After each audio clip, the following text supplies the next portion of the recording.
Hello dear students, today we are reading Geography Lesson 3, Our Changing Earth for class 7th and the board is CBSE. Now what are the important points which we are going to cover in this lesson are lithospheric plates. Litho means land. So what plates occur there? Various landforms. What are the various things those are existing on the earth?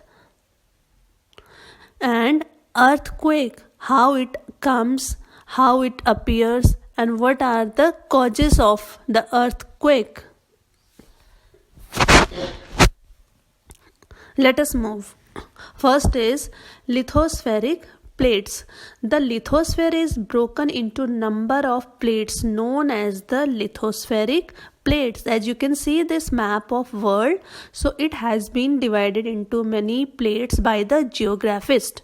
So what used to happen earlier, all these continents were close to each other, they were connected to each other, but due to various regions they have now separated from each other and they have formed separate continents.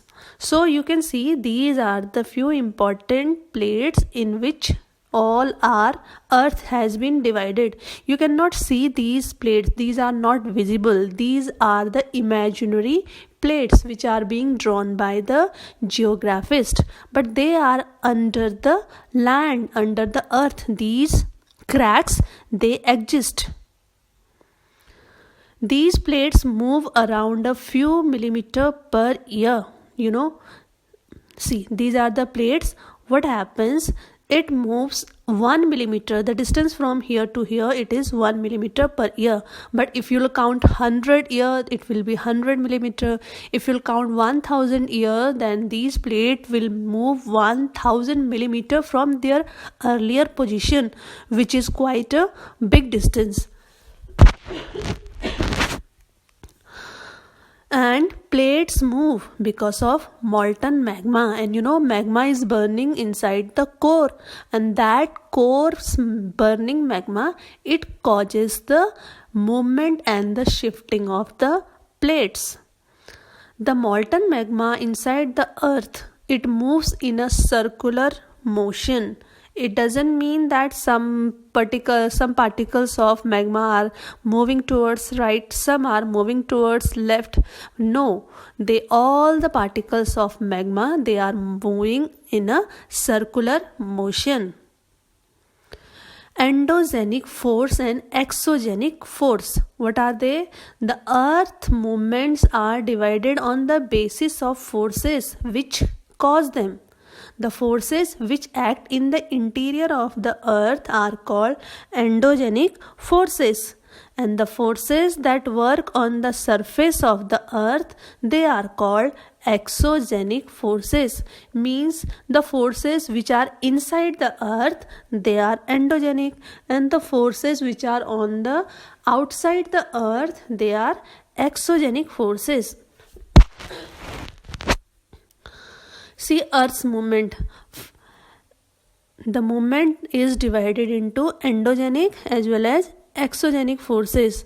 In endogenic forces, what are the main examples? Earthquake, volcano, landslide.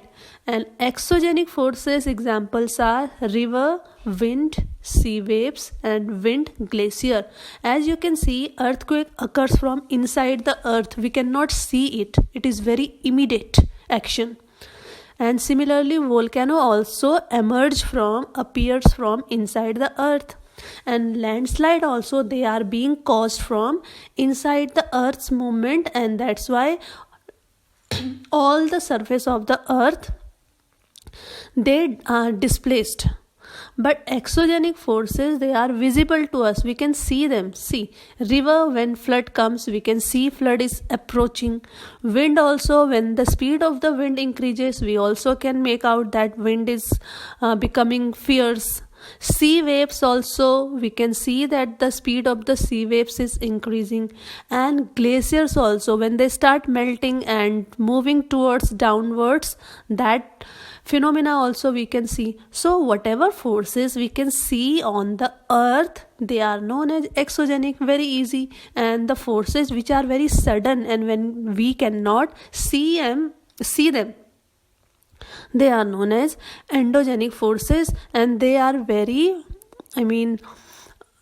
disastrous, dangerous than the exogenic forces, because you cannot prepare yourself for such forces, because when they come at once, and we we don't do a lot of preparation to save ourselves from these forces. So these endogenic forces, they cause more destruction than the exogenic forces, isn't it?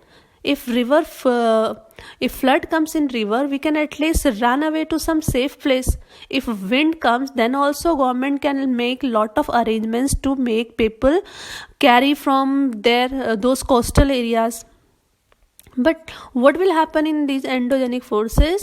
They appear, and that's why they cause more of destructions. Now see how volcano it appears. A volcano is a vent in the earth's crust through which molten lava comes out. You can see this pipe-like shape. This is known as vent, and this is core.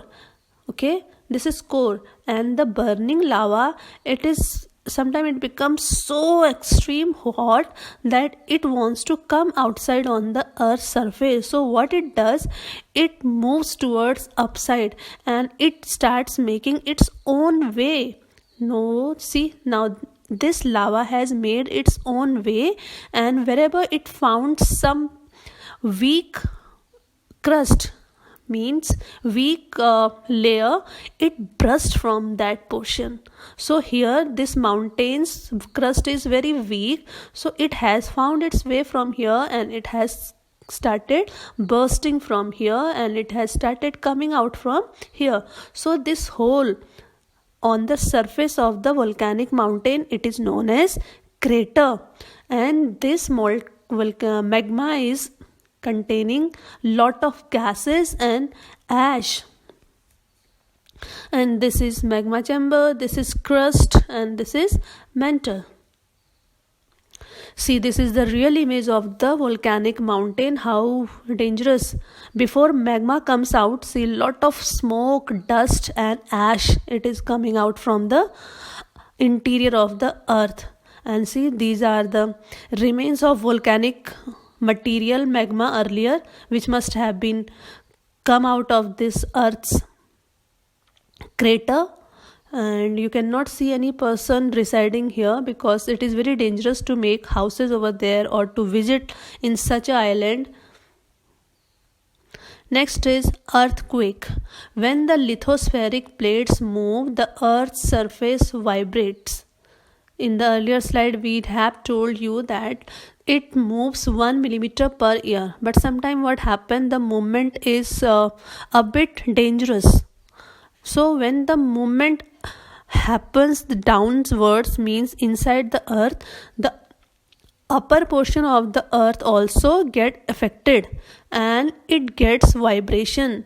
So if the vibration are of small range, it does not make any harm, but if the vibration are of very big pressure or big vibration, then it brings earthquake on the earth surface.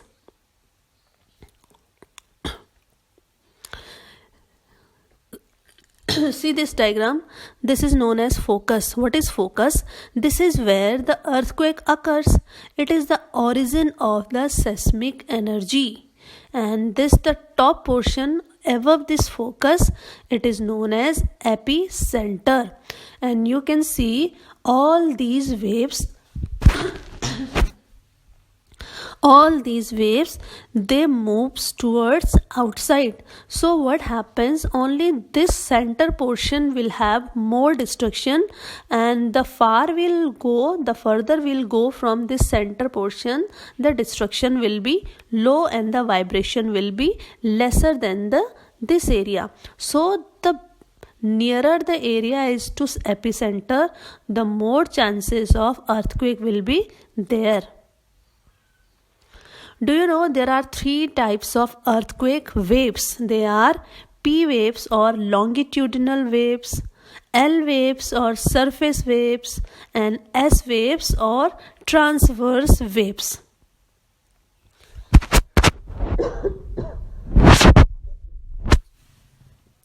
Earthquake cannot be predicted. Some common earthquake prediction are studying animal behavior. You must have heard elder people of your houses telling various things about the earthquake. Like my grandma used to say that whenever earthquake is about to come, dogs start crying. So similarly, what happens? Some changes and some variety of difference comes in the behavior of the animals. Like fish in the ponds get agitated, and snakes, they come out on the surface. Earthquake is measured with a machine called seismograph, and magnitude of the earth is measured on the Richter scale. Now see, if on the Richter scale the measurement of the earthquake is 2 or less than 2, then the earthquake is of little intensity, means it is of no danger. But if it is of over 5, more than 5, then it can cause damage. Okay, and if it is more than 6, then it will be known as very high earthquake. But if it is more than 7, then it is very major earthquake, means very danger earthquake. So whenever earthquake comes, geographists and scientists, they start measuring the intensity of the earthquake.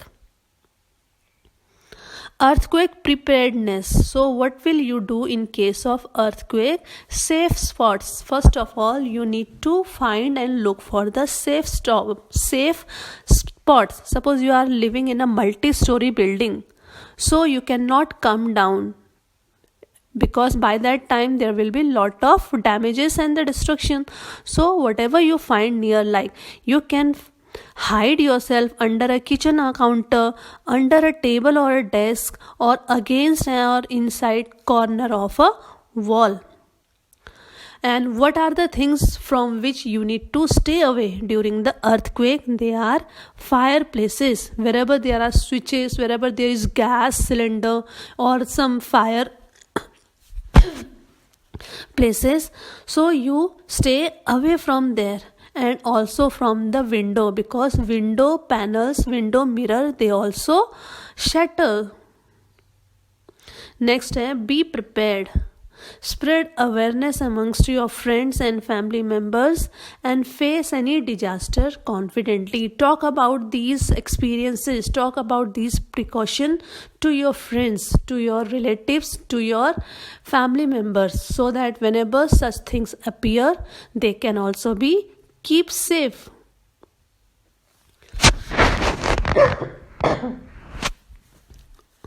Major landforms. The landscape is being continuously worn away by 2 processes. Means first is weathering, second is erosion. Means the upper surface of the earth, which is containing lot of soil, that soil is being taken away by 2 methods. And these 2 methods are weathering and erosion. See, what are they? Let us understand it better. Weathering is the breaking up of the rock on the earth's surface. Whenever big rock or the smaller rock, they break into pieces on the earth's surface, that is also known as weathering. Second is erosion. What is erosion? Is the wearing away of the landscape by different agents. They are like water, wind and ice. See, this portion of soil has been taken away by the water, and sometimes it might be taken away by the wind. And in the mountain areas, these mud and this soil is being taken away by the ice. Work of a river. The running water in the river erodes the landscape. See, it has taken almost half 50% of the road. Here, see, it was quite developed road over here, but due to the river, due to the flood in the river, due to the lot of water in the river has taken away half of the road with it. So this is also known as erosion. What waterfall is? See, beautiful waterfall it is, but what it actually is, when the river tumbles at steep means this edge. Okay, now see, this is river, it is coming from this portion to this portion. Now it has reached on the edge, and then it falls on the angle over very hard rock or down. When the water or the river falls down at 90-degree angle, then it makes a waterfall. Meanders. As the river enters the plain, it twists and turns, forming large bends known as meanders. So these twists and these turns, just like a snake's body when it crawls. These bends are known as meanders. Next is Oxbow Lake. Can you see this small shape? This type of lakes, they are known as Oxbow Lake. And how they are formed? In due course of time, see, these are the meander, and this was also the meander earlier, but what happened, then river changed its way, and it was this meander was left here as it is, and slowly river had changed its way from here to here. So this leftover portion is known as Oxbow Lake. Next is floodplain. As you can see, this is river, and the both side of the river you can see vast plains, right? Beautiful plains they are. So this is again being made by the flood. When lot of flood water comes, it brings lot of soil with them. So this soil is left on the banks of this river. That's why this plain area is known as flood plains.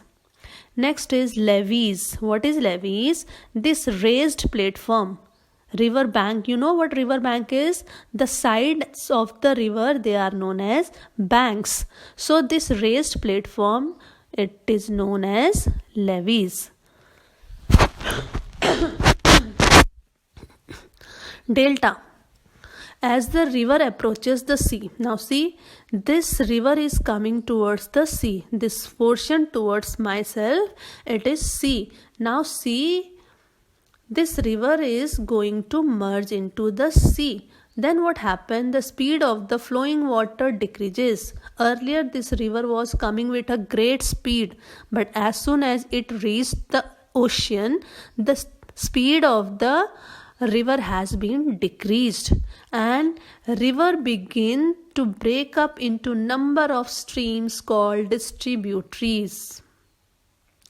These small rivers, they are the distributaries. Now not one river is only coming.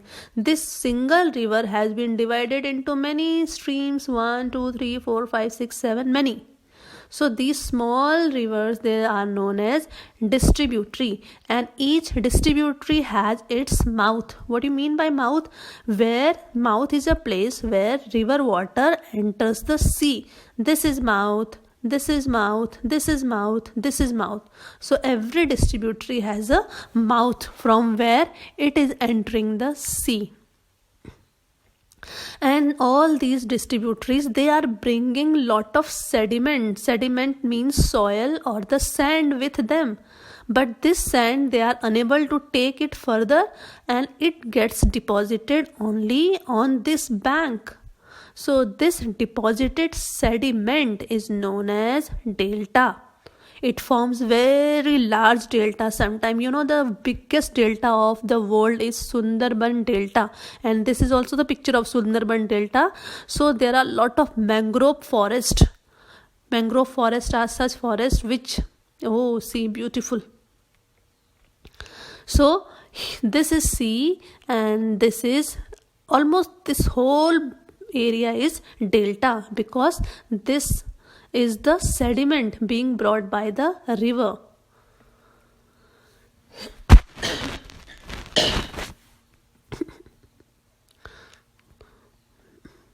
Now, what are the various shapes which are being formed by the sea? First is sea caves. You know what caves are?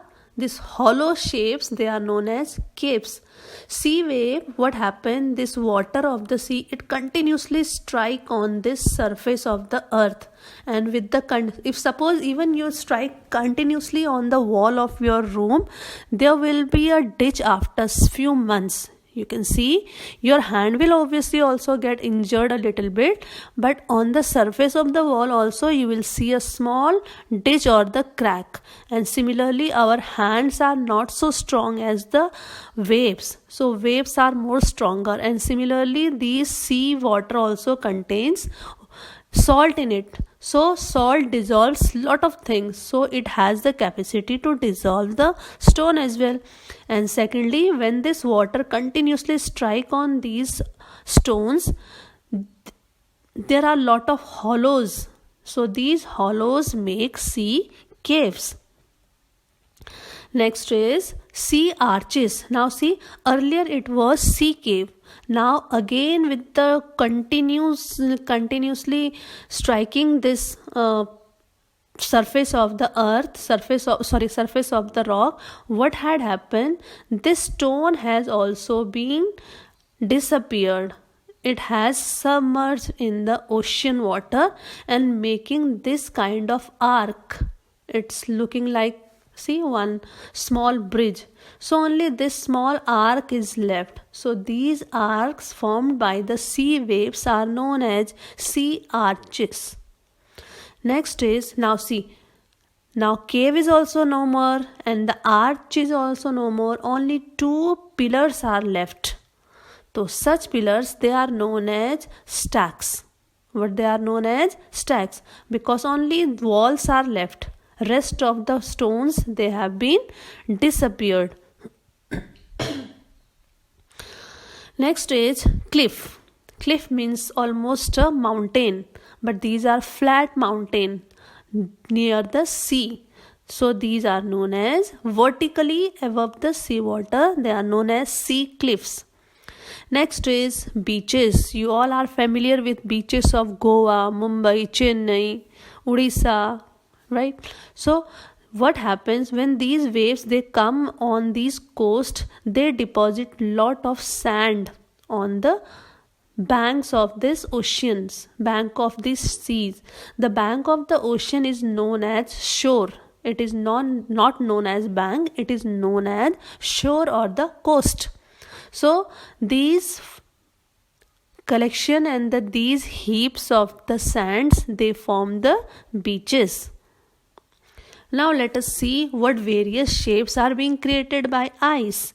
This is picture of one mountain range which is being covered by glaciers. As you can see, glaciers always fall and flow towards downwards. So when this river of glacier, it starts melting, the water also starts coming down with a speed.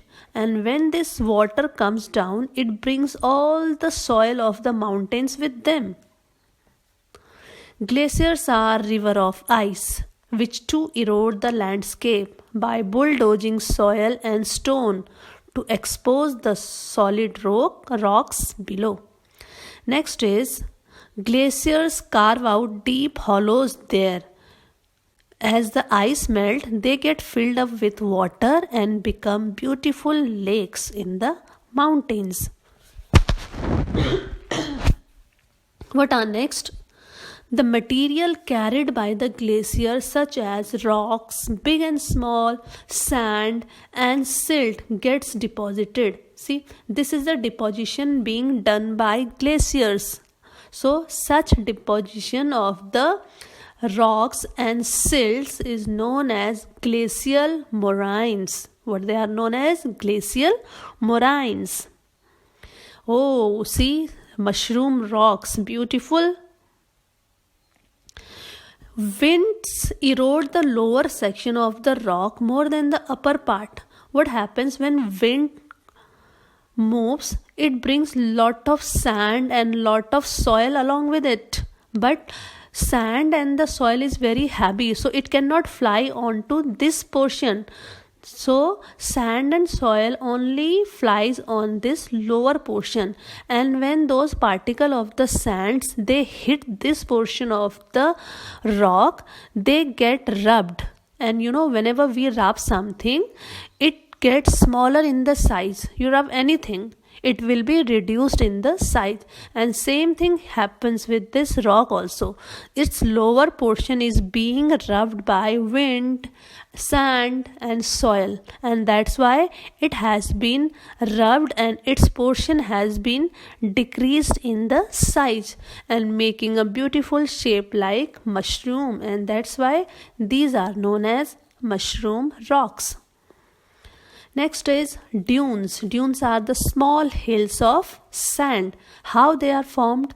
When the wind blows, it lifts and transports sand from one place to another. I told you sand cannot run away very large distance. It can run from this place to the next place. So it is moving away from here and getting deposited at the next place. So such small hill-like shapes, they are known as sand dunes. Work of wind. When the grains of the sands are very fine and light, the wind can carry it over long distance. I told you sand is the maximum of the time it is very heavy in the weight. But in China, the sand is very light in the weight. So what wind does, it takes them and carries them over a large area. So such large area is known as loess. See here, this big portion of the area is being covered with the sand. So such area where lightweight sand is being taken away up to the long distance are known as loess, and such large deposits of loess are found in China. Thank you so much, dear friends, and please do like and subscribe our channel, that is Wow Education, for very beneficial information about your class and about your subject.